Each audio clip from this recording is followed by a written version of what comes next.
ആ ഭക്ഷണവുമായി നിങ്ങളുടെ മുമ്പിലെത്തിയാൽ. ഇന്ന് ഹോട്ടലുകളിൽ പോലും ആളുകൾ, ഹോട്ടൽ ജോലിക്കാരോട് ചിലപ്പോഴൊക്കെ ചിലർ പെരുമാറുന്ന രീതി നമ്മുടെ മനസ്സിലുണ്ടാവണം.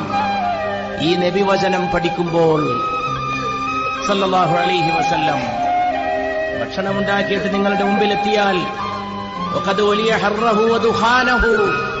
ആ ഭക്ഷണമുണ്ടാക്കിയപ്പോഴുള്ള ചൂടും പുകയും സഹിച്ച മനുഷ്യനാണ് ആ ഭക്ഷണവുമായി നിങ്ങളുടെ അടുക്കൽ വരുന്നത്.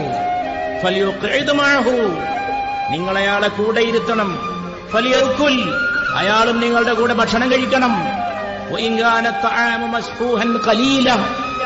കൊണ്ടുവരുന്ന ഭക്ഷണം വളരെ തുച്ഛമായതാണെങ്കിൽ, കുറച്ചേ ഉള്ളുവെങ്കിൽ,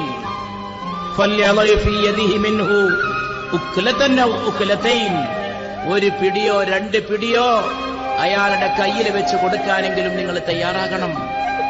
ഭക്ഷണമുണ്ടാക്കിയിട്ട് അതിന്റെ ചൂടും പുകയും സഹിച്ച് കടന്നു വരുന്ന പാവപ്പെട്ടവനെ കൂടെ ഇരുത്തി ഭക്ഷണം കഴിപ്പിക്കണം.